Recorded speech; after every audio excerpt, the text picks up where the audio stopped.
So we're talking about doing another one of these crossovers. A lot of people would watch this one, my friends. On this episode of 5 Rounds on the 5 Reasons Sports Network, we're going to dive into the call out and the fact that, yeah, it's looking very, very likely that Tyson Fury is going to fight Francis Ngannou, boxing champion versus MMA champion.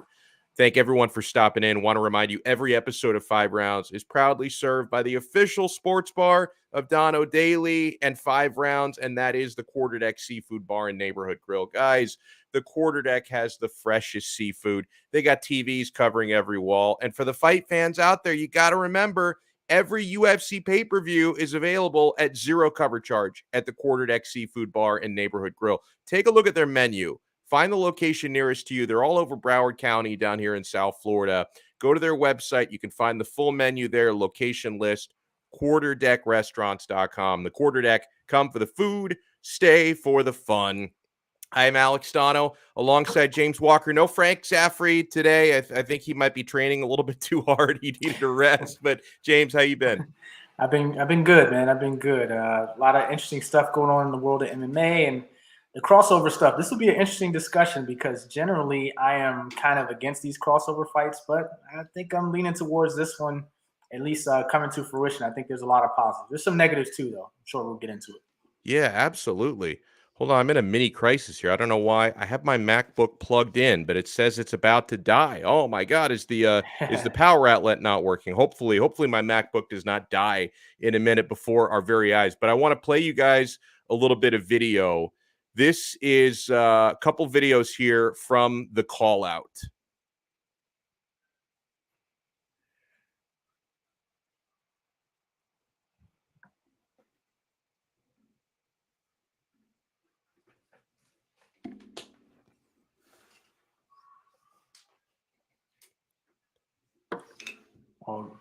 All good.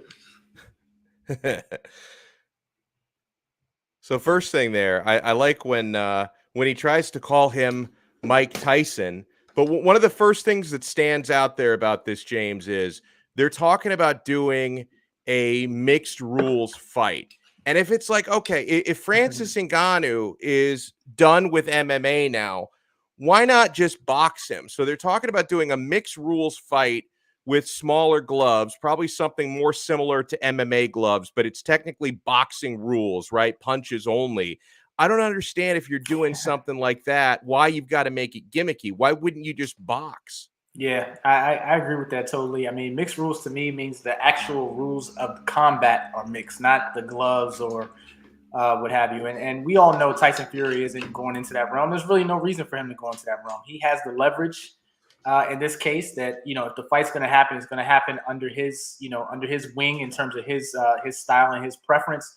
Ngannou doesn't have that kind of leverage, but Ngannou knows that he can get the biggest payday that he's ever had in his career. He probably make more money in this fight than he's made in his 10, last 10 UFC fights combined. So it makes sense. I'm not hating on this idea. I mean, there's some fights where I'm like, mixed fights where I'm like, that's just silly. I wouldn't have any interest in it. I actually would have some interest in this, even though I feel like I kind of know the result. Right. Yeah. And I think you hit on it. That's why, personally, if you're asking me to give my selfish opinion as a fight fan, I'm not interested in this because you just outlined it, James. Yeah. We all know how it's going to end. We all know that if you're talking about punches only, I don't care how big the gloves are. If you're using 4-ounce gloves or 40-ounce gloves, like, we know Tyson Fury, who's an absolute craftsman in the sweet science. If you don't allow takedowns and you don't allow kicks and all the other different techniques, elbows and knees that you can use in MMA, the Tyson Fury is going to slice through Francis Ngannou like a knife through butter. Okay, so thank you so much, Alex M.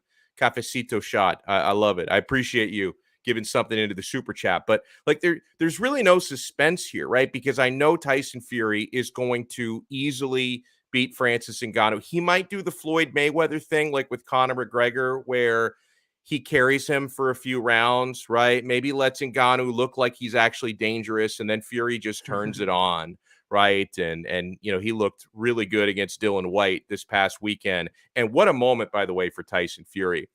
Englishman fighting in his home country. 94,000 people. They set a record at Wembley. 94,000 people there to watch Tyson Fury, and he gets the 6-round knockout. I mean, that was a beautiful, beautiful moment. Now, so selfishly as a fight fan, because my thing is, James, I think that if both of these guys were to stick to their respective sports, I think there are bigger fights to be had. Bigger for me. It may not be bigger for their wallet. What's your criteria for bigger, quote unquote? So, like, here's where I go from a Tyson Fury point of view, and he claims he's walking away from boxing. Period. That was his swan song. That victory against Whyte in front of 94,000 people, that was his exit, and he wants to, retire on top. If he were to stick with boxing, though, I would love to see him unify the heavyweight titles by taking on the winner of the upcoming Anthony Joshua Alexander Usyk fight. That would make a lot of sense, and that would be, to me, as a boxing fan, that would be a lot bigger than Tyson Fury putting on some miniature gloves and playing patty cake with Francis Ngannou, right? Then from a Francis Ngannou standpoint, if he can come to terms with the UFC, or if the UFC can come to terms with him, because I think he knows how much money he wants to make, they just don't want to meet him there, then, hey, I think a potential fight with John Bones Jones is, to me, as a true fight fan, 100 times bigger than him boxing against Tyson Fury. But I can understand, James, and appreciate the fact that, especially, I think, from Francis Ngannou's point of view, because I think he actually has more to gain from this than Tyson Fury. Yeah. Like, Tyson Fury probably looks at this like, oh, I'm going to box this bloke. He's not even a boxer. He's an MMA fighter. I can make some easy money here, eh, lads?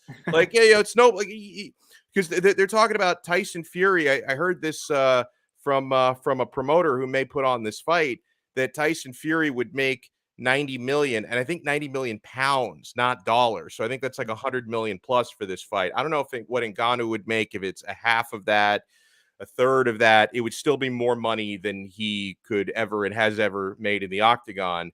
And it would be such a high profile moment in his career. And it sounds to me like for Francis Ngannou, boxing a high profile guy like Tyson Fury, who seems into it, that's a lifelong dream for him. That's like a bucket list thing for him. So I think Francis Ngannou, for him, monetarily and just for his pride, I think this probably means more to him than it does to Tyson Fury.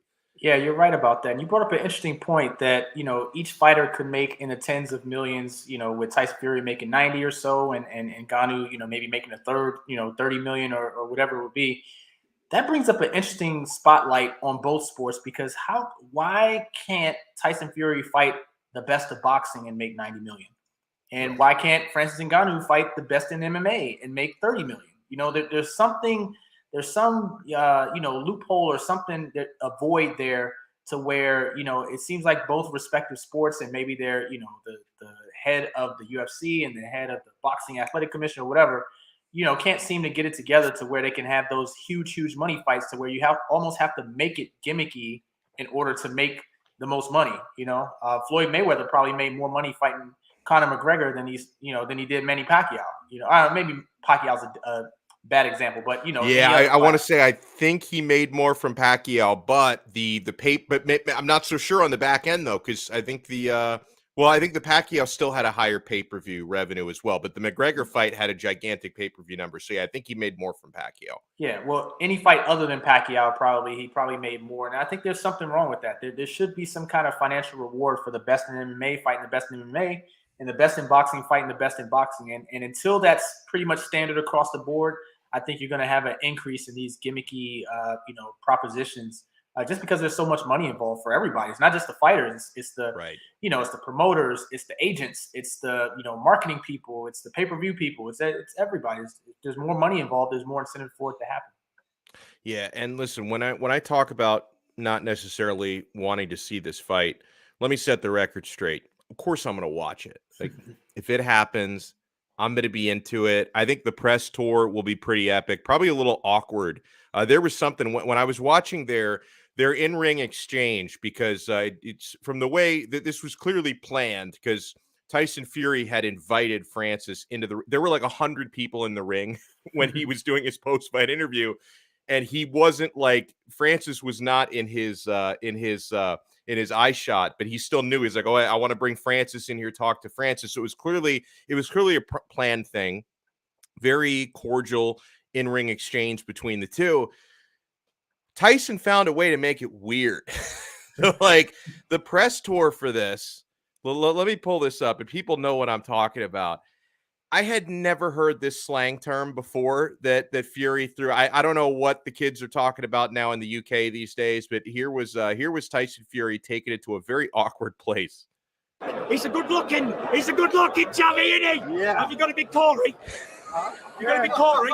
Big what? Big Corey. You got a big Corey. Oh my god! Oh my god! That was. I mean, did you see Ngannou's reaction? The first, you go big Corey, and then Ngannou was just like, "What? I don't understand." Like, obviously, English is not his first language, and even English is my first language. I had no idea at first what Tyson was talking about. You go big Corey, and then like the third time he figures it out, and then Ngannou was just like, "Oh, bro, you had to make it weird." Like the press tour is going to be crazy, you know that. Yep, and that's that's what sells the fight, and this I'm interested in. I mean, it's is Ngannou a legitimate threat to Tyson Fury? Probably not. I would like it to be straight boxing rules, just like McGregor was straight boxing rules with Floyd Mayweather. It wasn't a mixed a mixed rules bout. It wasn't special gloves or mixed rules in between rounds. So I think it's I think there's a lot of money to be made. I think it should happen. And for Ngannou, man, look, the sport of MMA is not based on one fighter. To where if he leaves MMA, the sport of MMA continues and is still going to thrive, and the UFC is going to be fine. And for Francis, he can make more money in one fight and have his family set and his descendants and everybody else set, for the rest of their lives. So I just see too many positives for this not to happen. I'm definitely all for it. So okay, here's maybe the most complicated question here, because no matter how much we talk about this, I think it's gonna happen. And even if I can say, hey, like as an old school fight fan, this isn't really what I want, but people want this, they're gonna watch it. Here's the $1 million question, or the multi-million-dollar question, right? Because Ngannou, and he made an appearance on the MMA Hour this week, and it sounds as though he's still open to negotiating with the UFC. He's out of contract. He's just sitting out like the rest of the time frame for his contract. I think it's about another half a year or so. He's still sitting out the rest of his contract, and then he's a free agent. Obviously, the UFC has at least some interest in keeping their heavyweight champion. And Ngannou said it that, hey, like, yeah, I will negotiate with the UFC, but whatever we come up with has to include them allowing me to take this fight, that I'm gonna box, that I'm not gonna do exclusive MMA, that if they want to keep me here or bring me back, I've got to be able to do this. And I don't think he said it openly, but I'm sure he would probably want to pursue potential other boxing bouts that could come from this one. So then obviously, James, if the UFC were to re-sign Ngannou, then I'm sure they would find a way to get a piece of the pie. Like they got a piece of the pie in the McGregor-Mayweather fight, or Mayweather-McGregor, to say it properly. They were a co-promoter of that. I'm sure they would want to be a co-promoter of this one. Is that something the UFC would be interested in? Because I know what Frank would say if he was here, that he would be concerned if Ngannou gets clowned by Tyson Fury, which is probably what's going to happen. That, is that damaging to the MMA brand or his brand in MMA? So do you think the UFC is on board with the idea of, okay, champ, we'll re-sign you, we'll pay you more money, and we'll let you do this boxing thing as long as we can have a piece of it? Is that the right thing for the UFC to do? Is it the right thing? I think purely business standpoint, it would be the right thing. Will the UFC do it? Does the UFC feel it's the right thing? I don't think they do. The situations between McGregor then and Ngannou now are completely different. There's animosity right now between Ngannou's camp. There's a lot of animosity between Ngannou's camp and the UFC and Dana White. There was no animosity between McGregor and Dana White at the time. Right. That's a huge difference. The way the UFC does business, particularly the way Dana White does business, is look, he could be your best friend or your biggest enemy.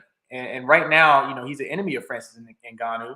And, with McGregor, he was, they were always on good terms, even now today. McGregor and UFC is always on good terms, and they do great business. So he was willing to kind of open that box, that Pandora's box, which, years later, that's kind of costing them now, because this is the kind of situation Ngannou wants. Say, hey, they did it for McGregor, how come they're not doing it for me?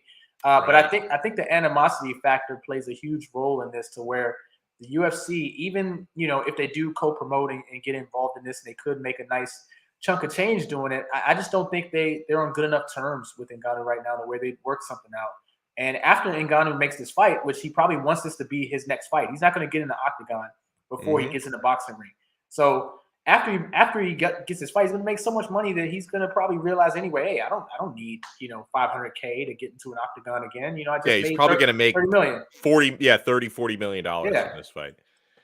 Yeah, I'll say that here's the way I think the UFC are going to look at it. And actually, you brought up a great point that the relationship isn't good between the two. So the UFC may not want to bend over backwards to give him something unconventional like this.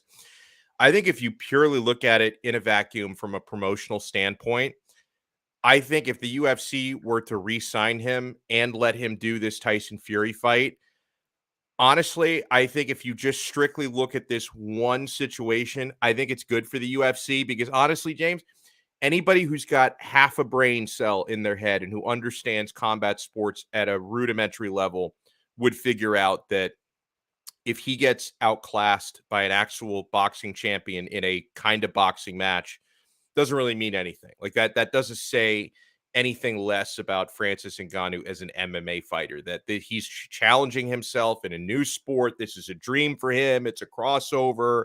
I think most people with more than like a 40 IQ would understand that he's still an amazing MMA fighter, even if he gets clowned by Tyson Fury. And you know what? The same way that it did for Conor McGregor with Floyd Mayweather, that made McGregor a bigger star. Like, McGregor lost to Floyd Mayweather Jr., and he was a much bigger star despite losing the fight.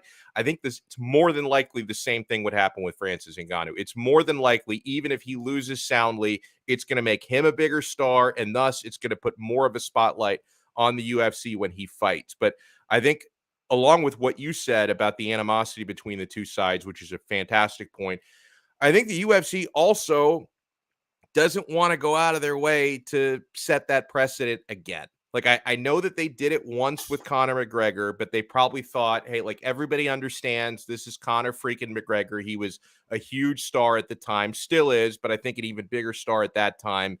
We're making an exception here. Like, this is not something we're going to do for anybody else, even if it is the heavyweight champion. We're doing this one time for McGregor. We're not even letting him do it again after this if he's under contract with us. And that's just where it ends. And now, if the UFC lets Ngannou do it as well, it's like, okay, so this is a thing that they're doing, that we can now use this in contract negotiations, that the Diaz brothers, I'm sure, when they're trying to negotiate, are going to say, well, look what you just did for Francis Ngannou. It sets a precedent. So I think if the UFC looks at it in a vacuum, in this one case, Ngannou getting that rub from a big-time boxing fight could help them make more money off of him in the future, but I don't think they want other people with any positions of power in negotiation to be able to use the precedent of what just happened with Ngannou. Because if they do it one time with McGregor, it's like, hey, you guys see, we're never doing that again. But then you do it again with Francis, and all of a sudden, it's a thing we're doing now. Yeah, no, it's a great, excellent point, because McGregor, throughout his career, has always kind of been in his own lane, where he can move different weight classes. He can come back and get title shots, or at least in the conversation of title shots. He can do boxing, all this kind of stuff. And it's like, oh, well, it's Conor McGregor. He's in a lane of his own. That's okay. But you're right. If you throw Francis Ngannou in there, then all of a sudden it's a thing. So then, yeah, like you said, Nate Diaz and some other people come in. But you brought a good point about Ngannou, being able to sell more pay-per-views after this fight. That's true. It will make him more popular and a bigger pay-per-view draw. But as we've seen with Conor McGregor, will it make him a better fighter?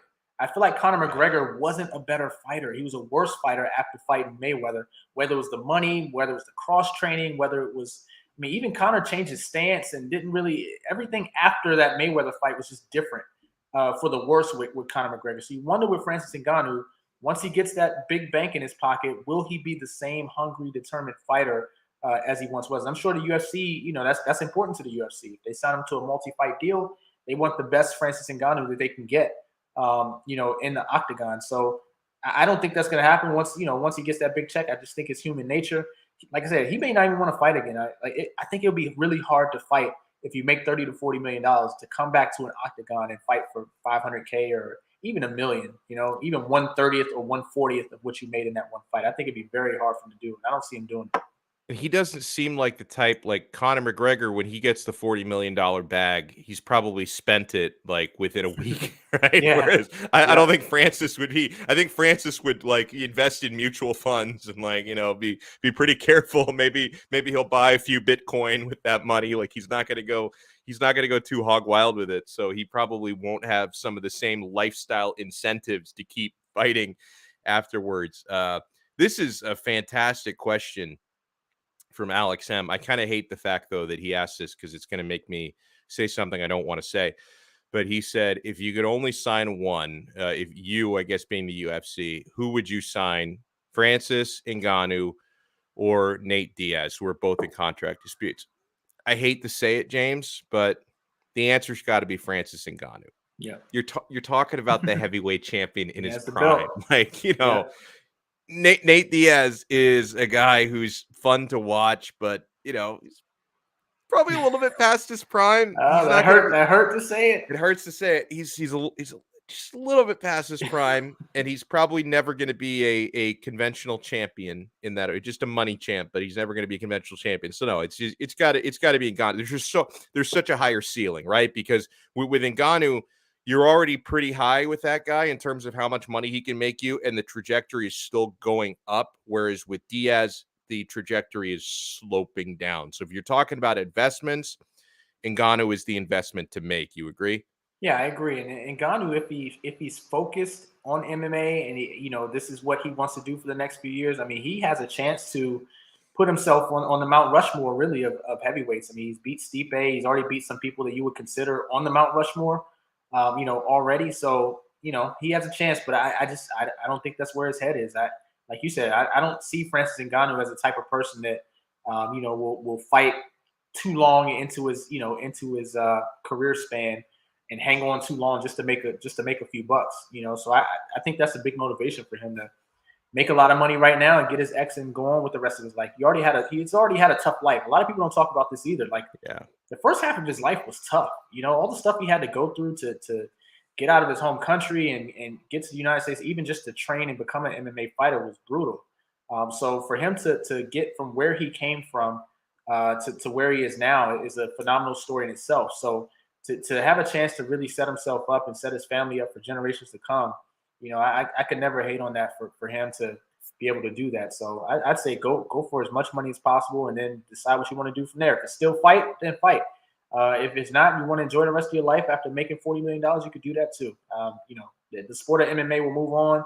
Francis will be, you know, secured and, you know, after living a rough life, you know, it's a phenomenal story. So I think it's a win-win for everybody. Yeah, and if I'm being real here, it's like, because one of the questions I've been asking myself the last few days, since, you know, it's become very apparent Tyson Fury is going to box Francis Ngannou, and that I think that kind of strengthens Francis's position against the UFC, right? Because the UFC, I'm sure, could say, yeah, guy, you're threatening. Your leverage play is you're telling us if we don't re-sign you, you're going to go box Tyson Fury. Good luck with that. But then it turns out Tyson Fury really does want to fight Francis. So I think that gives Francis some more leverage. But at the end of the day, how badly does either side really need one another, right? Because, like, I get it. The fans, they want to see the undisputed heavyweight champion keep fighting the best of the best in the octagon. I get it that it would be the best thing for the fans for him to at some point continue his UFC career. But, you know, the UFC, they were printing money long before Francis Ngannou ever really rose to the top of his stardom. And there are now could be a really powerful injection of life into the heavyweight division, because we're probably this summer going to get John Jones against Stipe Miocic. Now, especially if John Jones wins that fight, then the UFC's really set, because you're going to get like a nice story arc of John Jones potentially becoming the undisputed heavyweight champion. If Stipe wins, then you're kind of still at square one. But still, you've got an injection of John Jones coming to the heavyweight division. And the UFC, they're going to find plenty of ways to make money off of their fights. They don't, like, their business does not rely on Francis Ngannou, okay? Like, And then from Francis Ngannou's point of view, for all the reasons we've talked about, if he can do, even if it's only one more fight and he gets paid roughly 40 million to fight Tyson Fury, that's probably more than he would make in 5 or 6 UFC fights, which is probably all he would have left in his career at this point anyway. So I honestly, just from a negotiating standpoint, I don't think either side needs each other as much as we as fans would like to think they do. Yeah, no, I agree with that. And it was almost like the UFC was rooting for him to lose to Ciryl Gane, in January, just so they can kind of relieve themselves of this whole scenario playing out. Now, unfortunately for the UFC, he won. And so this scenario is very much in play. I think if he would have lost to Gane, I don't think he would have got this Tyson Fury fight as well. So that would have gave the UFC all the leverage in the world, to keep Ngannou at a much lower rate, and they don't have to worry about him boxing the heavyweight champion. So yeah, I mean, him winning the belt, I think, brought up all these headaches. But yeah, the UFC will be fine if Jon Jones wins the interim title fight this summer, and he's the interim champ, and it kind of rolls over into Francis Ngannou relinquishing the belt. I don't think anybody, the UFC doesn't miss a beat with that. If anything, Jones might even be a bigger draw at this very moment in terms of pay-per-view buys. That could change after the Tyson Fury fight. But right now, I think Jones is a bigger draw at heavyweight. So yeah, this is probably one of the situations where it's just best for them to amicably part ways. It seems like Ngannou has a plan. His business, managers have a plan of how to get this heavyweight, boxing bout, and they can make a lot of money. In the UFC already has a plan. They're hoping Jon Jones can come in and win the interim title and kind of take over the heavyweight division, so everybody can move on, go their separate ways, and be happy. And for the fans, we can enjoy both sides. We don't have to pick and choose. We don't have to say, okay, I'm just going to watch the UFC, or going to watch Francis Ngannou wherever he goes. We can. We don't have to choose a side. We can enjoy both sides of it. True. And also, I want to give Ngannou a little bit of credit. While I don't see any scenario where he can actually beat Tyson Fury in his quote unquote boxing debut, hybrid fight, whatever. But okay, so if he takes that fight, maybe he looks a little bit better than some people expect, still loses. Maybe Tyson carries him a little bit, but Francis, he's such an incredible athlete. We saw he just added a takedown game out of nowhere before this Ciryl Gane fight. So we know this guy is a sponge. We know he can learn quickly. He's like upper 1% of athletes on planet Earth, maybe upper 2%. I don't want to take too much credit away from some of the great athletes out there. But, if he were to really devote time and say, you know what, I got some promotional rub off the Tyson Fury thing. Now I want to commit to 4 or 5 semi-high profile boxing fights, not as difficult as the Tyson Fury fight, he might be able to do well for himself. So I don't want to take all that credit away. Now, as far as the UFC heavyweight division, Alex M points out heavyweight division has never been deeper. It is getting deeper. So he asked, if Francis is gone, what's the next heavyweight title matchup? I completely agree with Tony 2x scenario. So here's what I would do, Tony. I would kind of similar to what you're saying. Jones versus Stipe. If you just want to call that the interim belt when they fight, that's fine. And then maybe the winner of that fight, then you say that they're going to fight Ciryl Gane, who is still the number 1 contender, even after losing to Ngannou. He's still the number 1 ranked guy in that weight class. Have Jones versus Stipe, and then the winner of that fight fights Ciryl Gane, and then you call it the undisputed title after that. That'll give you, several months to kind of sort out, is Francis coming back? Is he not coming back? So you do Jones versus Stipe in the meantime, and then when you're 100% sure Francis isn't coming back, you have the winner of that fight fight Ciryl Gane for the undisputed belt. Yeah, that sounds like a perfect idea, and the heavyweight division is getting deep. I wonder if you make Gane fight, fight Tuivasa or someone like that, to kind of have like a 4-man tournament. Gane fought or Blades, yeah, Blades. Yeah. That's a good point. You can have kind of a 4-man tournament in the meantime for the rest of the calendar year. Have all 4 fight in the summer, and then have all the winner, 2 winners fight at the end of the year. So. That makes a lot of sense. And that's a way for the UFC to kind of put on some big-time heavyweight fights and let everyone know that, hey, we're moving on if he doesn't want to jump back on the train, if Ngannou doesn't want to jump back on. What do you think, moving on here, of this Jose Aldo call-out? He doesn't usually call people out by name. He really, really, really wants to fight Aljamain Sterling for the belt. The problem is it looks like TJ Dillashaw is the next guy for Sterling. And then you also have potentially Henry Cejudo. I mean, Henry Cejudo, he's back in the USADA protocol. He's coming back. I know he wants to fight Volkanovski for the 145 belt. It's a bad idea. Which it just like he's like 5'0". Like it's probably not a great idea for him. But yeah, he's the former bantamweight champion. So if he wanted to, he could probably step right back into a title fight in his weight class. And Aldo is not very kind to these guys. He says, let the rest of the boys fighting each other and exchanging insults on the internet. In my opinion, it does not make any sense to let a guy who got suspended for 2 years for cheating, talking about Dillashaw, to come back and fight for the belt after winning a split decision in a fight I think he lost. That is true. I thought he lost that fight as well. And then the other one is a clown talking about Cejudo. He's a clown who faked his retirement just to raise his purse.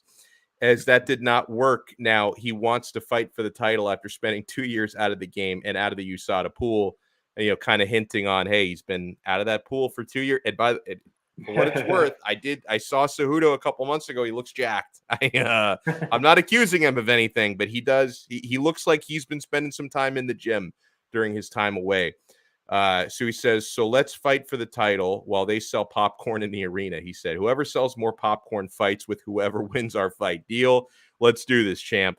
It's actually, honestly, he cut deep because what he said about both those guys is true. I honestly, I don't feel great about Dillashaw being in the position he's in.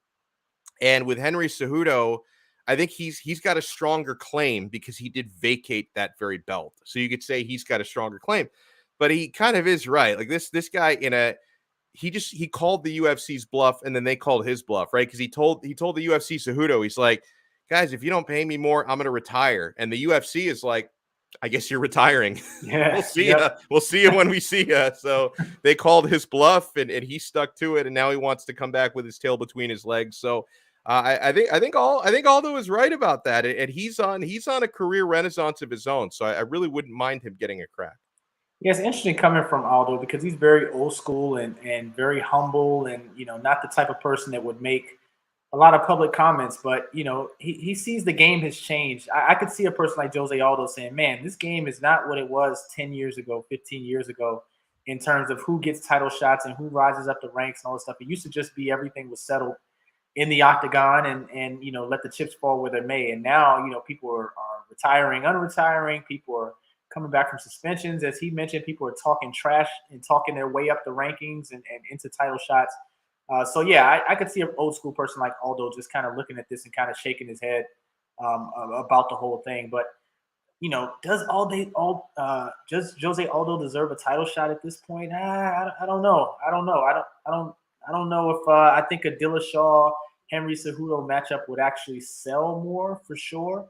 But yeah, that's a tough one. I don't know if Aldo what's his ranking in the division. I don't know if he jumps the line. Hold on, I had the rankings open a second ago. Let me pull those back up. So we are in the bantamweight division. He's number 3. Okay. He's actually, but Cejudo's not in the rankings, so that he is ahead of Cejudo, who's not in the rankings, but it's Piotr Jan still top in the rankings. Obviously, we would understand if he's got to kind of work his way back up into that. Then Dillashaw number 2, Aldo number 3. So Dillashaw is in front of him in the line, technically.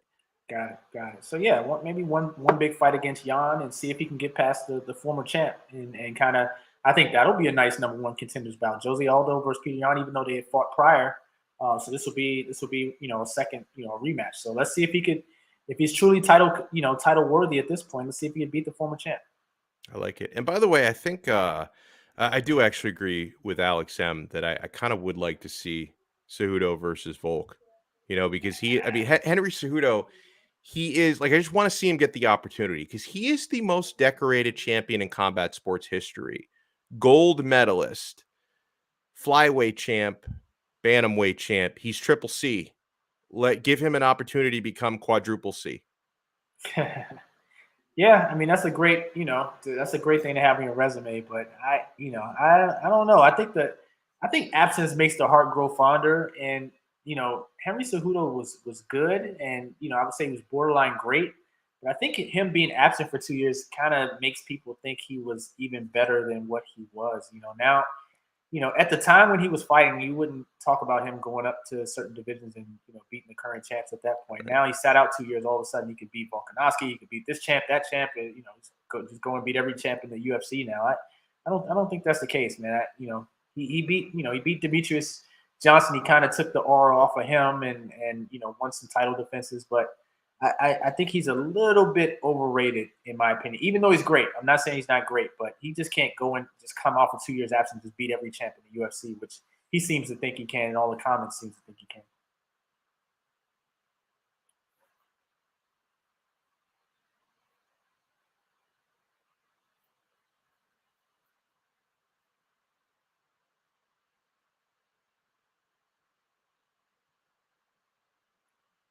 Color commentary. Thank you very much.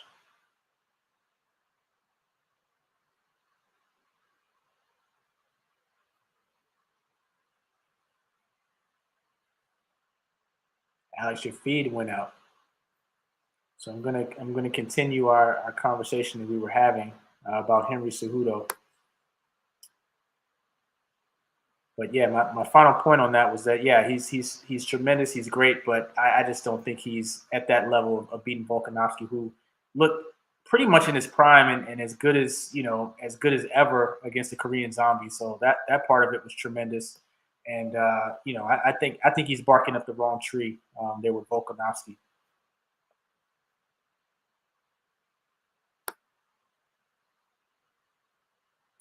And Alex M, I see here you said you'll pay for Henry versus Volk way better than the Zombie matchup. I agree with that. The Zombie matchup was kind of put together at the last minute because of the Max Holloway fight that was canceled with Holloway bowing out due to injury.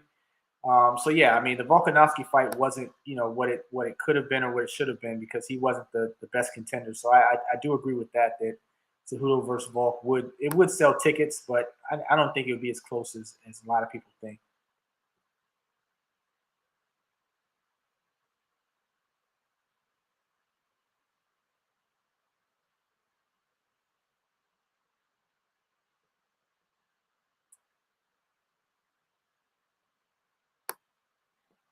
Dougie Fresh, to answer your question here, what's your biggest lesson from ESPN? That's a tough one. Many lessons. I think the biggest lesson is that you always have to be on your A game. I was there for 10 years, and for the entire 10 years, had to be at the top of my game to last that long. A lot of people don't last that long. They're at ESPN. Either there's too much work, too much pressure, things like that. So but I was very focused and motivated throughout the entire time, and I think that's what really helped. Really helped on my end at ESPN covering the NFL, which is probably the toughest sport to cover of all the leagues. So it was a great 10-year run for me there.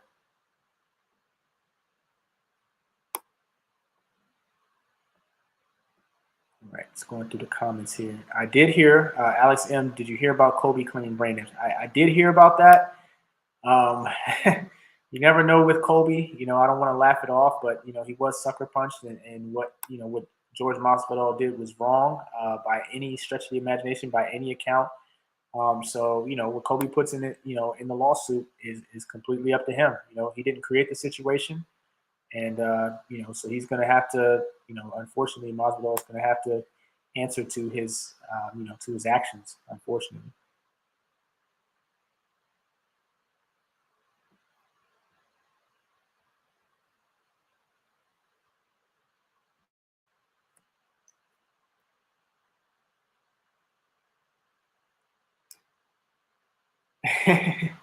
What do you think about people blaming Till for Khamzat's performance versus Burns?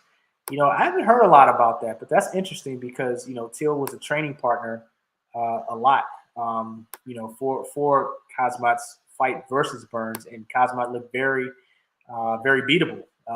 But I think that was more Burns than anything. I mean, Burns knew he was coming into a tough fight. I don't know if Chimaev thought he was getting into a tough fight, but once he got in there for a couple of rounds, he realized, hey, it's going to be a really tough fight, probably fight of the year candidate. But I don't blame you know, it's kind of hard to blame training partners. I mean, there's only one person that gets in the octagon. That's the fighter. So, you know, I guess people are saying Till kind of took the shine off of Khamzat in training. Khamzat Chimaev in training, and that's made him a worse fighter. Let's see how Khamzat fights in the next fight. Now, keep in mind, he still beat the number 2 ranked contender in the division. So, you know, people aren't going to give Till any credit for that. But, you know, you can't expect him to just run through everybody. So, yeah, I don't think the bromance was at all. I don't think that was an issue.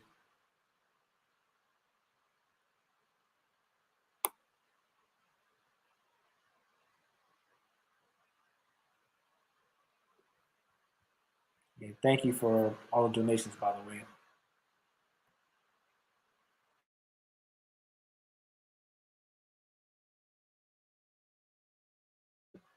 And the great comments.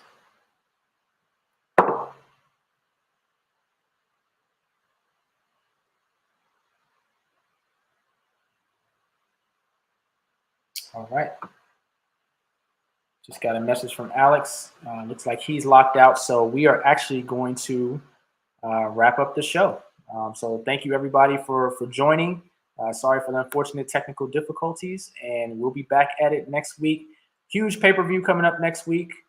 We have Justin Gaethje against Oliveira for another title fight, which should be very interesting. Oliveira coming off a win against Dustin Poirier. Gaethje coming off a great fight of the year candidate last year, I guess, with Michael Chandler. So that should be an exciting fight. And we're going to get to that a little bit today, but we'll talk about that a lot more next week. So take care, everybody.